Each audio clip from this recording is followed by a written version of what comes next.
দেশবাসীরা আসসালামু আলাইকুম। আমি আরিক ও লেভেলসে পড়ছি। আপনাদের প্রিয় হাসান মামুনের একমাত্র পুত্র। আপনারা ঘোড়া মার্কায় ভোট দিবেন। আসসালামু আলাইকুম, আমি আরিফ। আমি হাসান মামুনের পুত্র, একমাত্র পুত্র। আপনারা আমার বাবার জন্য দোয়া করবেন এবং 12 তারিখে ঘোড়া মার্কায় ভোট দিতে ভুলবেন না। 12 তারিখে আপনারা ঘোড়া মার্কায় ভোট দিয়ে আমার বাবাকে এমপি নির্বাচিত করবেন। আমার বাবা একজন ভালো মানুষ।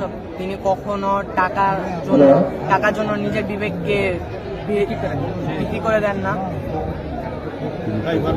তিনি যদি এমপি হন তাহলে তিনি দেশের জন্য কাজ করবেন, দেশের উন্নয়নের জন্য কাজ করবেন। অর্থনৈতিক বলেন বা সামরিক শিক্ষার বলেন, স্বাস্থ্য চিকিৎসা, তিনি কাজ সর্বোচ্চ চেষ্টা করবেন। বলছি আমার বাবা আমাদেরকে সময় দেয়, আমাদের চেয়ে আপনাদেরকেই বেশি সময় দেয়।